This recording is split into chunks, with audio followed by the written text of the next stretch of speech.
My friends, you would not believe how many emails we have gotten constantly about cheating, adultery, virtual, physical adultery. It's just crazy. And I'm not just talking about people that are not Christians, I'm talking about people that are Christians that profess to know God. I've never seen anything like this. The moral standards and the core values that the Bible teaches about marriage is just being thrown out the door. If you are married, or if you have committed adultery, or you are in a relationship that you know is wrong, this message is for you. It will save your soul. You think no one knows. You deleted the messages, you blocked the numbers, you moved on like nothing happened. But God sees everything and is giving you one more chance to make it right. Just like He did with David, and I'm going to talk about that in Psalms 51. He saved King David after he committed adultery with Bathsheba and murdered her husband to cover up his sin. David was an anointed king, favored by God, a man after God's own heart. But one night he saw a woman taking a bath and he couldn't get her out of his mind. He lusted after her, salivate at the mouth, and he did something was very evil and wicked. That's what sin does. And before we go deeper, I want you to hit that like button if you believe repentance still has power today, because it does. Here is the promise in Psalms 51. No matter what you have done, if you truly repent, God can restore you. David didn't try to justify his action. He didn't make excuses. He didn't say, well, she shouldn't have been there bathing outside where I could see her. Oh, he didn't say, oh, she slid in my DM. No, he didn't say that. That's what people say now. The devil make me do it. Mercy upon me, O God, according to your loving kindness, according to the multitude of your tender mercies, according to your unfailing love. Blocked out my transgression. That's real repentance. It's not explaining. It's not confessing. It's not pretending. It's not pleading. And it's not repeating. It's turning away. It is saying that I am sorry for what I did. I am done doing this. David never went back to that sin. He learned his lesson the hard way. I want to be real with you. Let me be real with you. Some of you think that you have gotten away with it because you have deleted the messages and you blocked the numbers and you moved on with your life like nothing happened. I want to challenge you with this. You're smiling in family photos, posting on social media like everything is fine. No, it's not. But you haven't gotten away with anything, because in Numbers chapter 32 and verse 23, it says, be sure your sin will find you out. Hello. You might fool your spouse, your friends, and even your church, but you can't fool God. You can't fool yourself. You know what you're looking at and who you're seeing when you look at the mirror. And for some of you watching right now, you are living under the crushing weight of that guilt. You can't sleep at night. You can't worship. You can't even look at yourself in the mirror the same way. You can't look at your spouse the same way. You don't treat your children the same way. You feel distant from God and you don't know how to get back. That's not coincidence. That's conviction. It's God's mercy giving you a chance to come clean before judgment come knocking at your door. And if you are one who's been betrayed, if you are the one that they cheated on, they committed adultery on, listen closely. It might look like that person who hurt you is thriving while you are suffering and you're hurting and you're broken, you're traumatized. They're out there living their best life. That's what you probably think. Posting pictures and acting like nothing is wrong. But I want you to understand this. Don't be deceived by outside looks or what it looked on the outside. Sin always destroys from the inside out. Unless they repent, they have already condemned their own soul. That's not opinion, that's scripture. What does it profit a man to gain the whole world and loses his soul? The soul that sinneth, it shall die. Adultery destroys trust. It destroys family. It destroys destiny. It ruins generation, ruins marriage. The PTSD and the trauma that comes from adulterous relationship, it is absolutely mind-blowing. And some of y'all think it's a joke. And eventually, it destroys soul. But repentance rebuilds what sin tried to tear down, what sin tried to tear apart. I'm going to talk about this because it's real. Now I want to talk about the four stages of real repentance. Let's walk through, Psalms 51, like David talked about. David's roadmap to forgiveness. If you have fallen, this is how you rise again. Stage number 1, recognition. David said that I have sinned.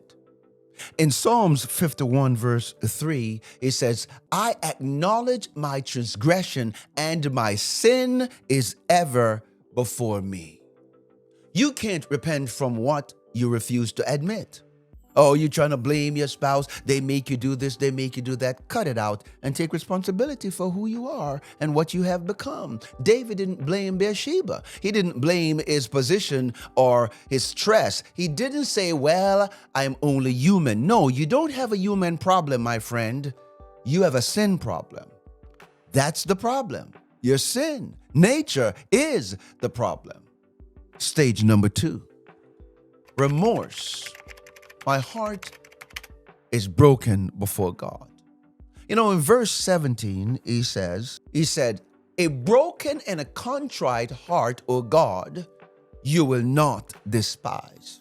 This isn't saying, I am sorry I got caught. No, it's been genuinely grieved by the fact that you hurt God, you murder someone, and you damage a family. Your spouse, your family, and yourself. That's what it's about. If all you feel is embarrassment because someone found out about what you did, that's not repentance, that's regret. Regret says that I wish I hadn't got caught. Repentance says, I wish I never have done this crazy, wretched, evil deed. Destructive behavior, I wish I didn't do it. Repentance feels the weight of sin and it drives you back to the cross in brokenness so that healing and restoration can begin. Stage number 3, create in me a clean heart. That's verse 10. That's what he said in verse 10. Create in me a clean heart, O God, and renew a right spirit within me. That's the cry of a man who doesn't just want forgiveness. He wants transformation. God, I don't want you just to forgive me. I want you to transform me. I want to be a better man. I want to be a better husband. You want to become a better wife. You want to become a better woman. He's saying, God, don't just wipe away my sin. Change me from the inside out. That's why the Bible tells us to walk in the Spirit and we will not fulfill the lust of the flesh. You don't live from the outside in. You know what's out there in the world? You must live from the inside out. Greater is he that is in you than he that is in the world. David is saying that change who I am on the inside. Give me a new heart. Create in me a new heart. Renew a right mind in me. Let this mind be in me, in you, that was in Christ Jesus. Help me never to go back to this place again. That's what true repentance does. It doesn't just cleanse your record. It changes your nature. It changes your heart posture. I want to talk about some lies people believe about adultery. Myth number 1. It's not adultery if I love them. Really? Love doesn't justify sin. God's word defines adultery clearly. If you're sleeping with someone who isn't your spouse, you are in adultery. You are committing adultery. You are in a sinful relationship. Your soul is condemned to hell. That's what it is. Period. It isn't a matter of connecting or being connected with how you feel. It doesn't matter how you feel. It doesn't matter how dead your marriage was. It doesn't matter if you think you found your soulmate in another person. That's not love. That's deception wrapped up in emotion and in feelings. And you cannot trust your feelings. Your feelings are not always reliable. Hello. Myth number 2. God understand. I'm only human. I talked about it. No.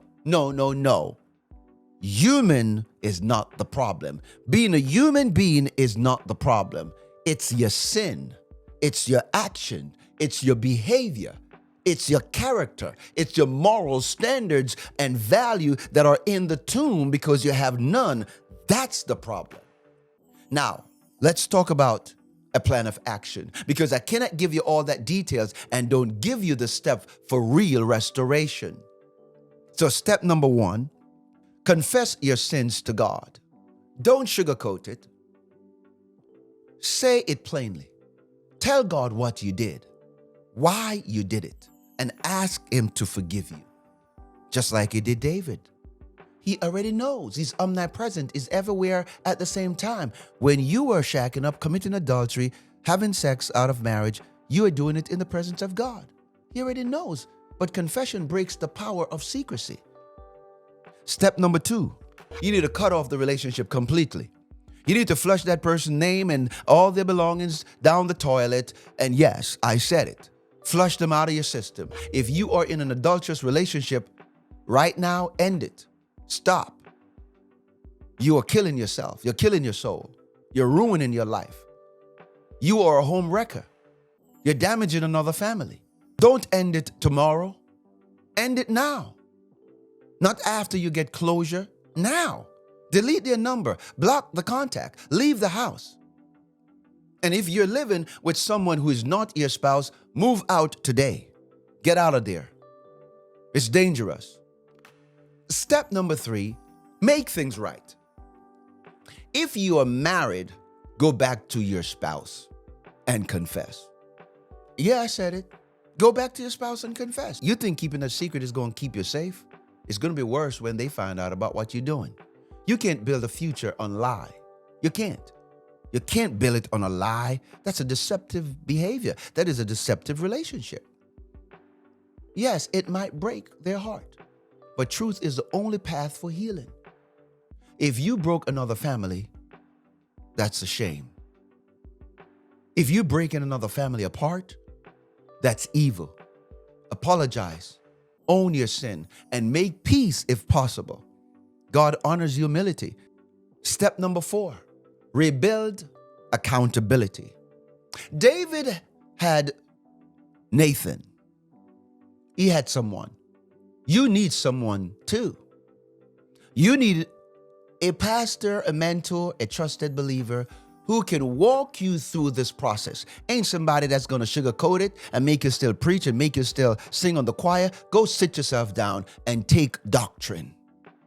That's what you need to do.